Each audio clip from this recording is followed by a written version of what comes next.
Hi, I think I wanted to do kind of a impromptu, good enough explanation of how I draw and render things. So let's just get started. I think a big part of this whole idea is with a sketch, I always say to start really as rough as you want, and feel free to resize and reshape things after the fact, because there's really not a lot of, when you're just like starting in, you don't have to be real attached to your lines because they're not final. So I do think there is kind of a temptation to really bust out your best lines to start with, but that's kind of missing the point of the sketch, because what a sketch is doing really is you're finding the piece inside inside your mind, I guess. I've heard it described as like, the pieces, it's like the sculpture is inside the marble, right? So I always just kind of throw stuff out and kind of wait for it to come together and make sense. And again, my dog ear there. So I'm just gonna draw a quick little freck here, because when I don't know what else to draw, I inherently just draw a freckle. That when in doubt, draw a freck. I've gotten him pretty well under my fingers by now, even though I'm probably not doing him super on model. I feel like I'm pretty good about actually rendering him appropriately. So again, this is my good enough demonstration for how I typically do things, and this is why I like to throw things out and try things out and just be like, shoulders here, you can throw things around, like the hips are over here, over there, kind of just loosely pour in, bits and pieces, and kind of discover where the picture wants to be. And at this point, I think it's really helpful to stay zoomed out pretty often. And like, okay, has he got his chest puffed out? Like this? Slouching? What is the pose? Are you kind of doing the Shaggy Rogers? I think I'm just gonna play it pretty safe and have him, I don't know, just standing roundabout upright, and then that'll be good enough. Arms at the side, looking unsure of himself. So, at this point, I'm not really committed to anything. I'm just kind of like going through. I'm flopping in detail here and there and wherever, and I haven't actually put down any lines yet. There's nothing stopping me from going in here and being like, okay, well the shoulders are now too broad for the head, so I'm just gonna make the head a little bigger and move it here. Sometimes it's helpful when you've got it selected like that to just kind of, try stuff out, and really, the world is your oyster when you're doing a sketch, because you haven't actually committed to any lines yet. Then after that, you want to reduce the opacity and do an ink layer. Although a thing I've been doing lately that I really enjoy is I've got this non-photo blue, and I'll whack it over everything and then just set it to a clipping group, and now make a new layer. And now you can really easily tell where your line work begins and where your sketches are, because your sketch is legitimately a non-photo blue layer. And because I find there's a chance when you just kind of reduce the opacity that you can kind of fool yourself into thinking that you have finalized lines, for lack of a better word, because the sketch lines will fill in some of the missing parts of your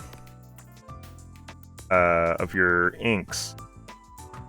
The sketch lines can actually, like, they can fool you into thinking that a drawing is more solid. So as soon as you put a non-photo blue clipping group over it, it's really hard to be lied to, for lack of a better word. You know, it's a lot more transparent what exactly is your line work and what is not. You'll notice I'm probably, to an annoying degree, flipping my canvas. I think everyone will tell you, and it's good advice, flipping your canvas is your best friend. It is a good bit of practice to just always be flipping left and right, because things look different when they are flipped horizontally, and it can be really informative. Just, oh hey, when I flipped it around, suddenly things didn't look the same. Suddenly that ear looked a bit off and needed work. So I'm just kind of coming in here, filling out details. I'm not being super exact in my sketch, and that's fine too. I know a lot of people, like I was saying, a lot of people are super married to this idea of sketching final lines, but when you're doing a sketch, you can just whip it out and define the forms. But when you're doing an ink, what you really want to do, what you're doing at that point, now you're actually putting down final lines. So if you want to sweat the line quality, now's the time, for lack of a better word, right? So that's why you'll see I like to do things in a quick motion or all at once, because I think the easiest way to make bad lines, quote unquote, bad lines or squiggly lines, is to really slow down and spend too much time on it, because you can typically whip out a pretty good line if you just go quick. Or if you like, huh, and then just kind of come in here and like, okay, well, erase that. When you start to really mess up is when you start doing things like, okay, I'm gonna really slowly line this out and do it all in one.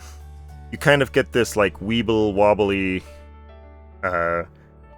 quality. It lacks confidence, and if you just kind of do it all at once, you don't get that, because you want to be more consistent with. Of course, now I've kind of thrown myself off.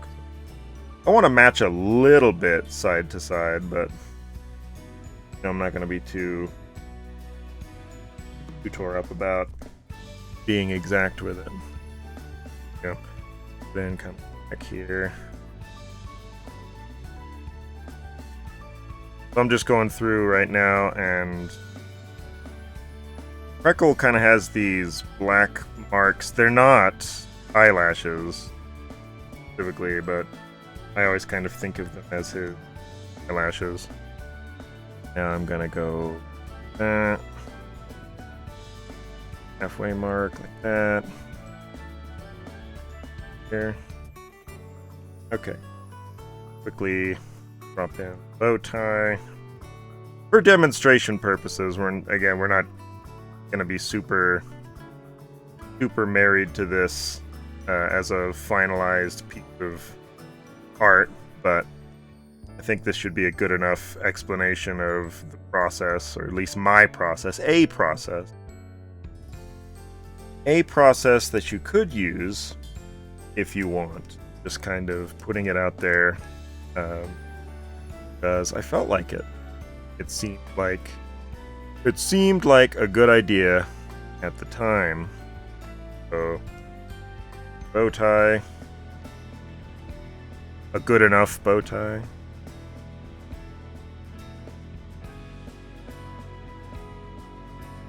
To imply kind of a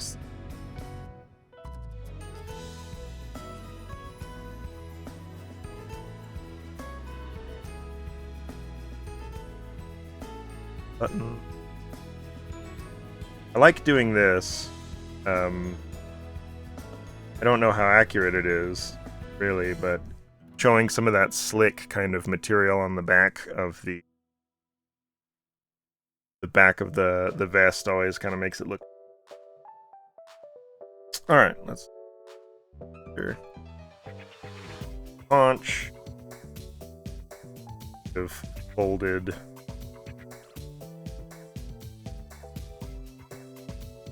Yep.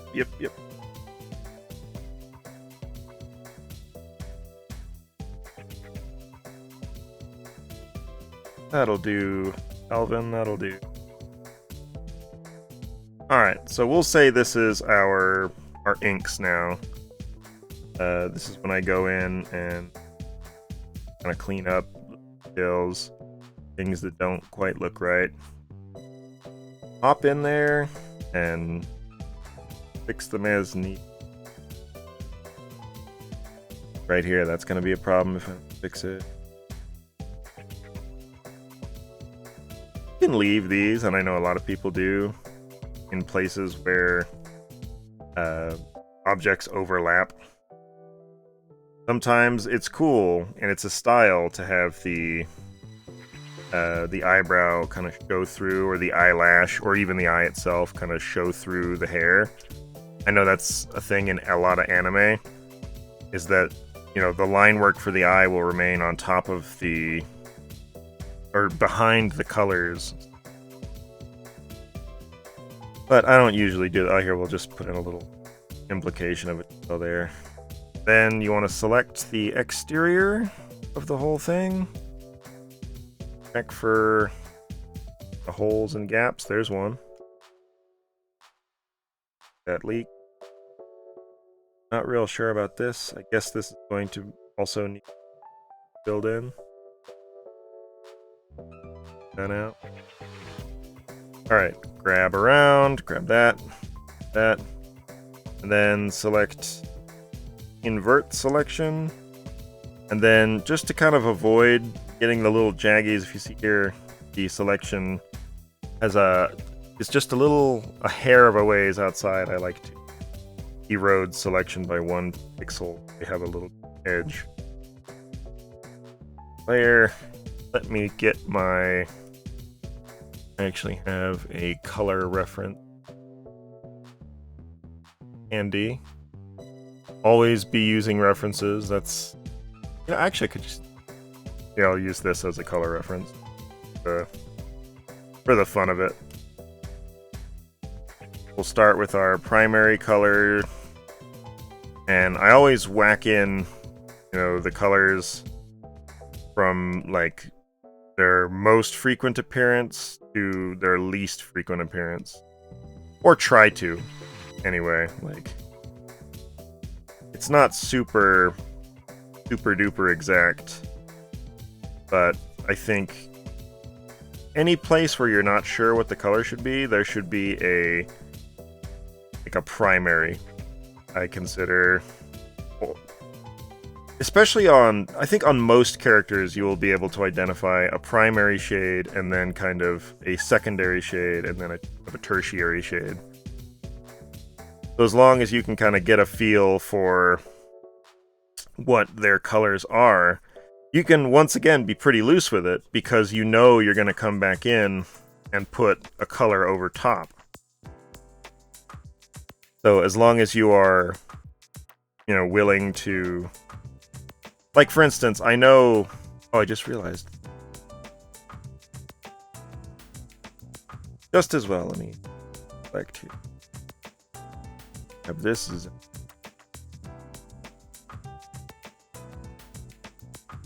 Let's redo our selection. Here to grab that. This. Select invert, select erode 1. Okay. But since I know, like, his hair is going to be another color, I can just kind of come in here and I can be as loose with it as I want, because I know for a fact I'm going to be coming in, these parts of the ears are going to be colored a different color. So the only times where I need to actually be careful is places where the color is not going to change. So, like, for instance, hitting this little tuft on the side here, the whisker tuft, that I would need to actually be careful about. But now we're going to go grab our hair color, and that hair color extends to this part of the ear here.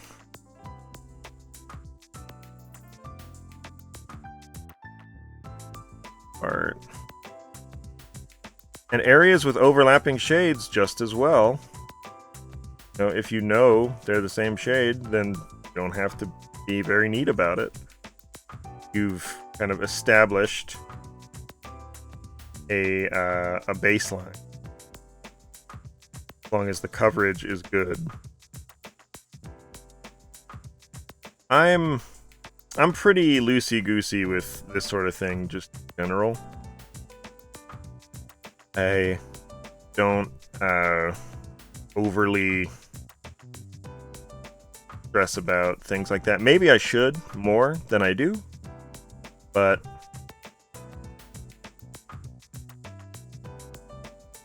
it's not the end of the world if you don't get it perfect. You can always, well, inevitably, when I make mistakes, I only notice them after the picture's been posted or sent off, or these sorts of issues crop up, and most people don't, but the artist always notices. We know. You're always your own biggest critic, and that's a fact of life. Don't stress it too hard, I guess. See, this is one of those instances. I do a decent job.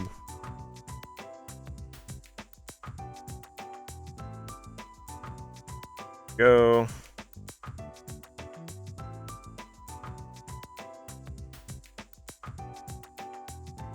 Here.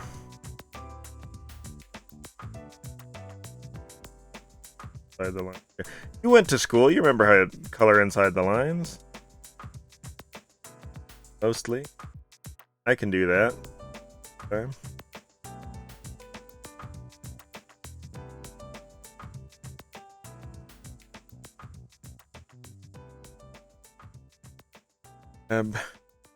His nose. Now I do use the... It's kind of random, I guess, when and how I use the magic wand tool, because I don't always. And it's a little strange, but I'll use the magic... Well, like, see. Well, it is, but... Actually... That up there.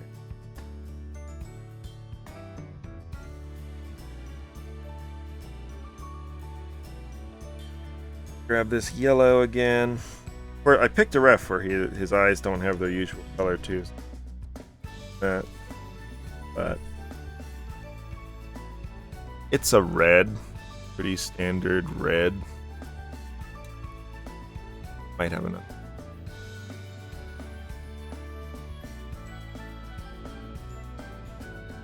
Yeah, here we go. Their layers. Grab a red. That'll do.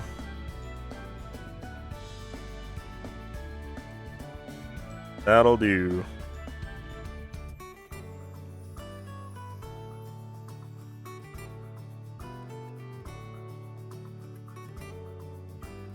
Now, on heavily inked things, I suppose I could do this on the line art layer, but I don't usually. I not tell you why, but I like to do these sorts of black fills on the flats layer. And I guess it's good to have a little more leeway, wiggle room here. Alright, let's just do kind of a lightning round. Grab the gray. Being able to resize selection is your best friend. Never underestimate the power of resizing selection, because you'll notice, and this is why we inverted at the beginning, is you get this kind of jagged, gross anti-aliasing there. If I just dilate it times, then it's pretty much guaranteed not be a problem.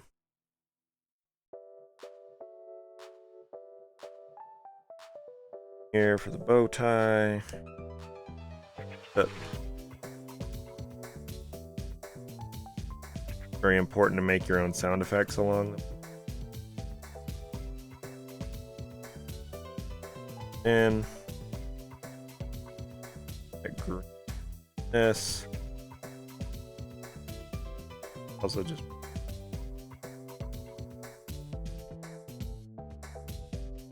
arms, but that's okay.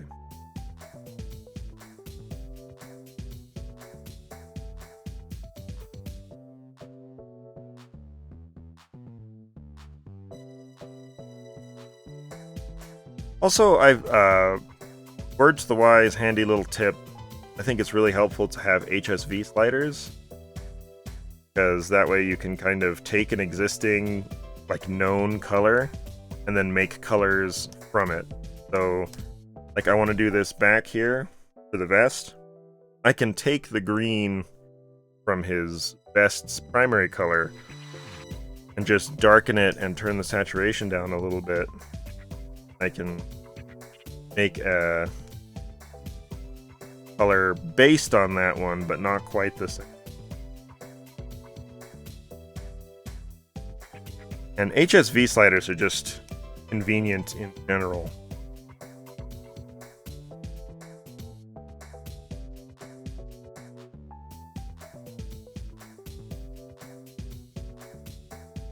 There we go. Also see a spot that I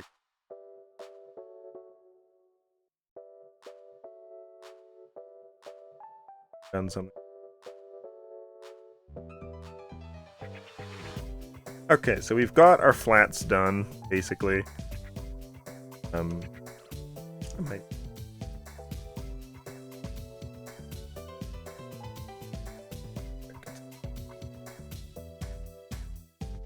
So we'll say flats are done. Now, this is something I like to do, and there are probably better ways to do it in better softwares, but I like to, once again, select the entire exterior, select invert selection, dilate the selection outwards, then just give the whole thing like a little stroke layer. I think it makes things look tidy. And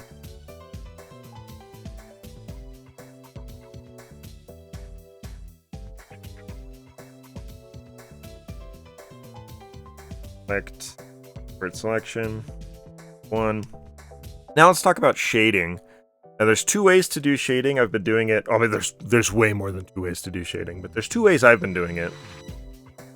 And the first, and probably the most common that you'll see around in tutorials, is this idea of pick a color and then lay it over the top, set the whole thing to multiply, and then pick your direction, right? So if I want the light coming from over here, I can just then erase, and now the light is coming from that direction.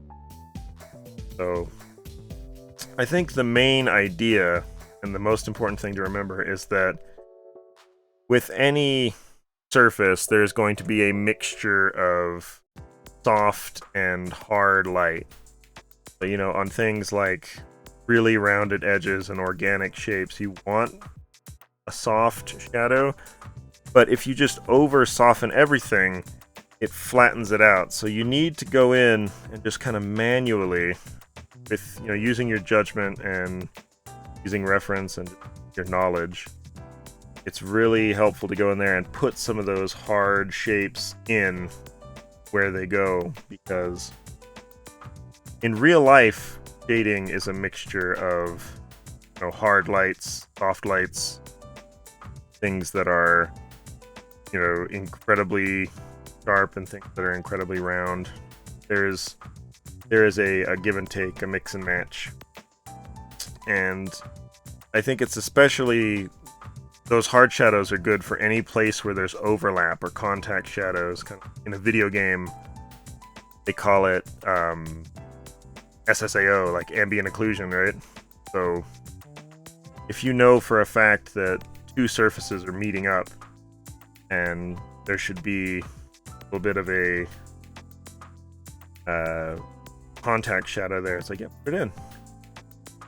That's really the name of the game, right? Is you just start to internalize places where shadow should be, places where shadow shouldn't be. And then there's some times where it's like, well, yeah, realistically, there should be a shadow here, but sometimes you just ignore that because it looks better one way or another.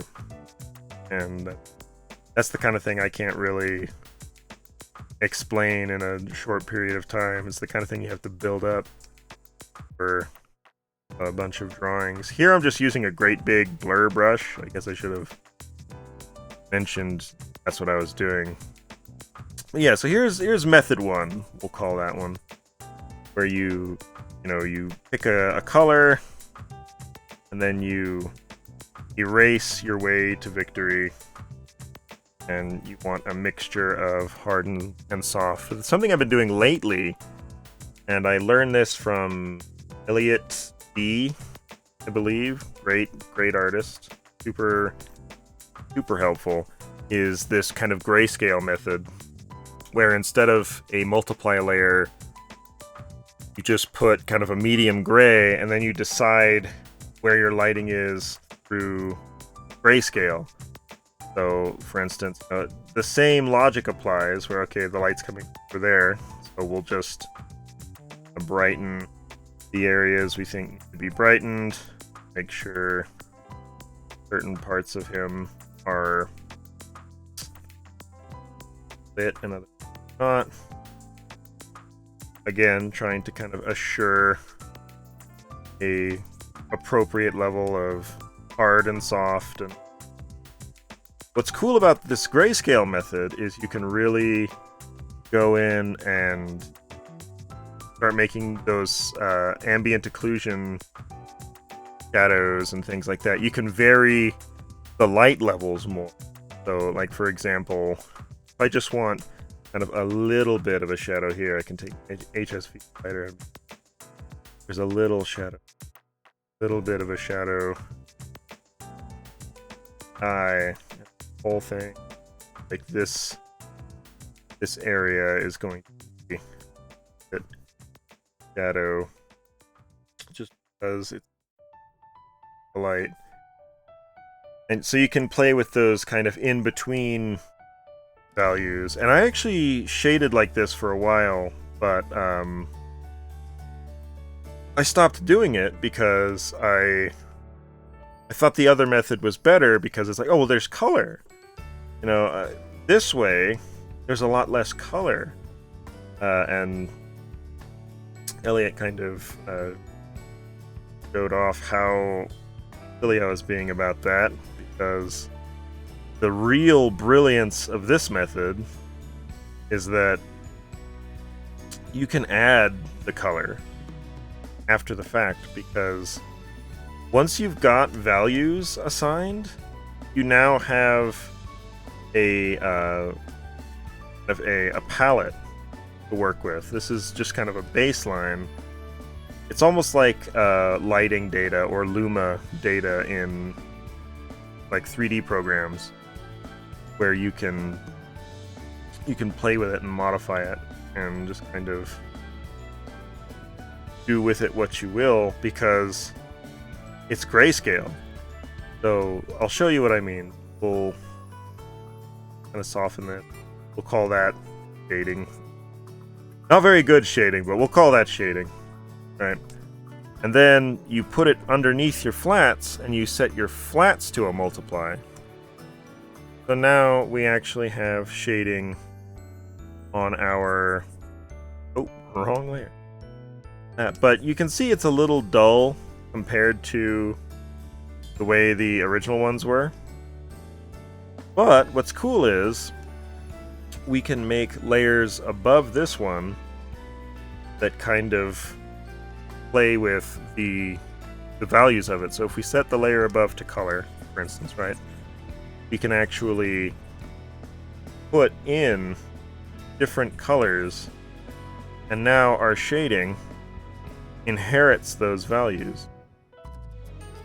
So it's like, oh, you can actually kind of change a lot about your drawing after the fact, or about your shading after the fact, just by virtue of modifying the existing color space. And that also means that you can have different areas of the picture be kind of inherit different colors.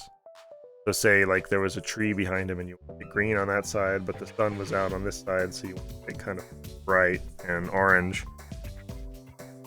So it's really handy. And then same sort of logic, you can have dodge and burn layers overhead, and you can brighten and darken certain areas to, you know, kind of change up the shading. So it's very, very powerful to be able to kind of customize a baseline shading after the fact, or even modify your shading with like a brightness contrast.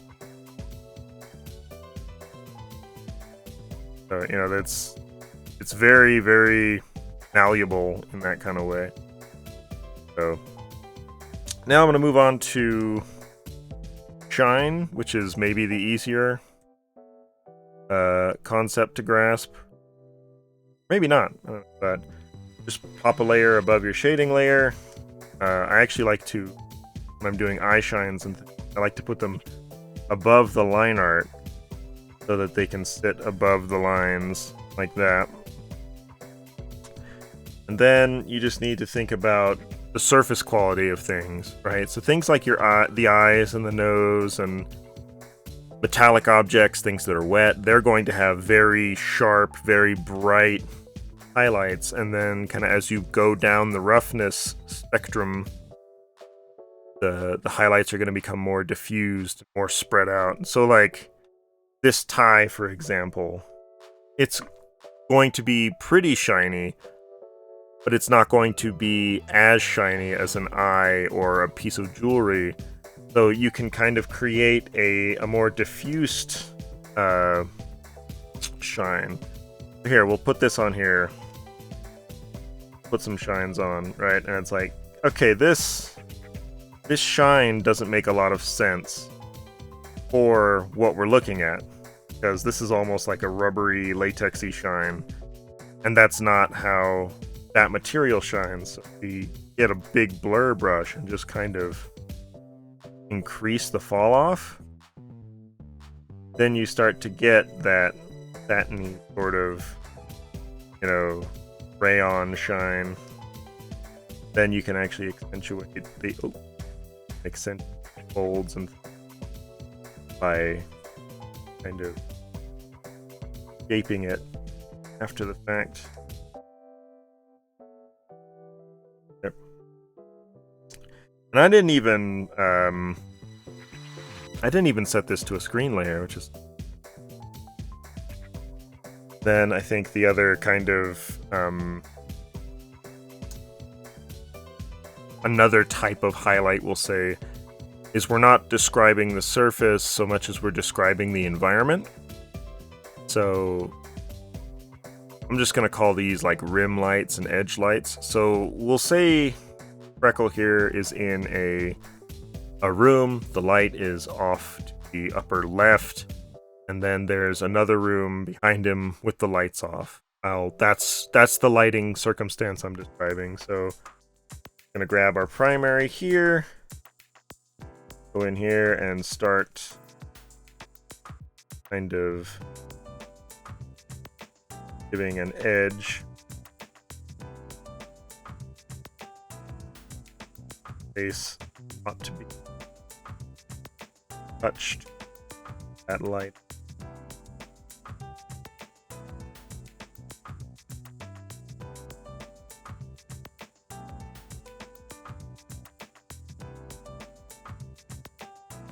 And I tell you, the real magic bullet with any kind of rim lighting like this, or environmental lighting like this, fall off once again. So if I... There we go. So it looks a little odd and a little fake as it is now. But if you just take a big eraser brush, and I just have an airbrush here, and I've set my color to transparent, this little toggle here, and you start to imply some light fall off by just real lightly in here and softening those edges. That's how light falls off things in real life. Alright, now let's go do the classic. You could do like a green. If you've got a warm highlight color on one side, it usually helps to get something colder, a little cooler.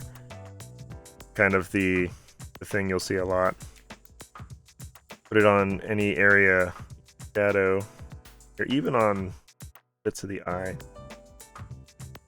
And we'll imply a nighttime space behind him here.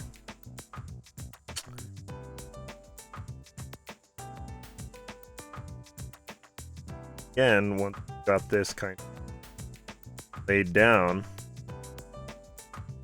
just apply some fall off with a big eraser tool. That will go a long way to making it look more natural or correct, because, you know, the way I think of it is how far away is something from the light. So if we'll visualize it like this, right? We've got one light source here putting off light, and we got another light source over here, and they're each kind of putting off rays. And I think about it like color bands, right? So the intensity is gonna fall off as it goes from one to the other. So actually it might even be better if I color code. So we'll have our orange light here, and we'll have our blue light here. So the blue light is going to cast, the orange light is going to cast. So what you end up with is things are going to be brighter the closer they are to the center, and they're going to start to fall off the further away they get from the center. Not just top to bottom, but side to side. I like to think about it like that. So with bearing this in mind, let me go back to my screen layer and get my big eraser, and I'm like, okay, so this actually should generally less. This should be, and you can kind of describe the fall off like that.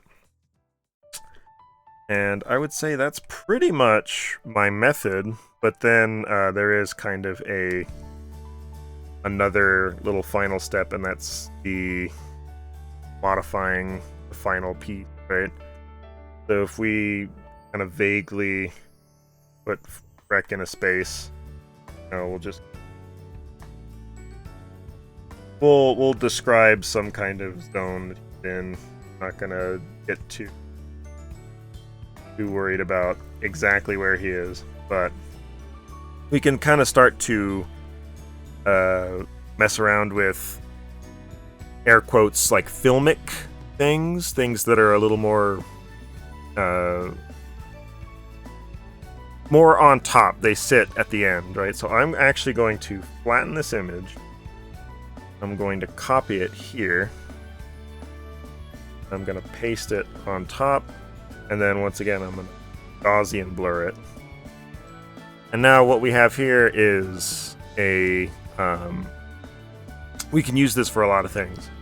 So something I like to do is actually colorize these and then kind of use them as adjustment layers, do different things. So like set it to an overlay or a screen, you can kind of change the vibe of the piece, color correct it after the fact by how you adjust it and how you mix and match. I can duplicate this and color it a different way. Something I like to do is, we'll, like earlier, we'll pick that cool color, and we'll set that to be an overlay, and we'll have this green color over the top, and then we can kind of adjust it so that it, so now we go from this, we darken everything. So that's got a really intense dark quality. This has got like kind of an intense warming, almost sepia quality, and then you combine them together, kind of dial them in, and you can kind of color correct after the fact, or even just make an overlay layer or a color layer. Check this out, and then come in and decide some things about the shading over the whole, right? On the whole. So you really want to imply that two-tone red or orange and blue. You can actually dial it in. Or if you set that to an overlay, you can get really dramatic effects. So there's a lot of things you can do. And you can even, I'm going to flatten it again. Once you're like, okay, I like the way that looks, you can slap another Gaussian blurred version over the top. And then you can erase parts of it to kind of imply a little bit of shallow focus. Like if you want to really focus on one part of the picture, like, people need to really be looking at his face. Like this is the spot I want people to look. You can really pull them towards that area, or multiply layers if you want to put in a vignette. Just darken 4 corners. That also really pulls people. So that's more of the kind of finishing touches, cherry on top, kind of just prettying things up after the fact. That's when you can get into. I have a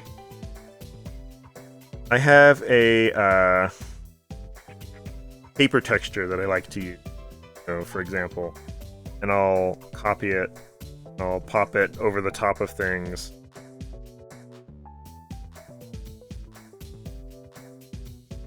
And that's just kind of a good way to break things up visually, is to have that little paper texture. So that's less important overall, but it's fun to kind of, help sell the vibe. Or just experiment with. Like if you didn't realize that, I wanted this to be a night picture all along, just taking a layer and putting a blue cast to the whole thing. I'm going to give it like a slight blue cast. Oh, that changes the energy completely. And sometimes it works out. Sometimes maybe not. But, I think it's very helpful to play around with. That's why it's always part of my method here. So let's go way, way back before any of this and do a little kind of lightning round, review round. Turn all the things off. And just kind of take it from the top. Turn all these off here. So you start with a sketch. From the sketch, you ink it. From the inks, you do a flat pass.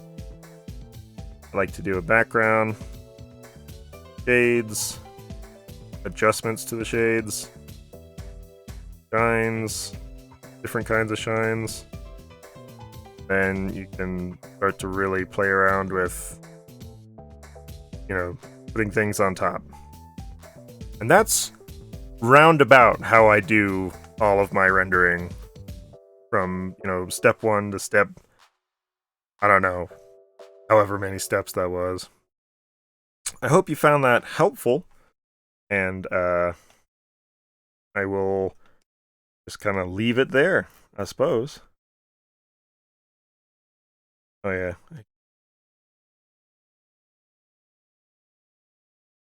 That's another important thing. Remember to sign your work.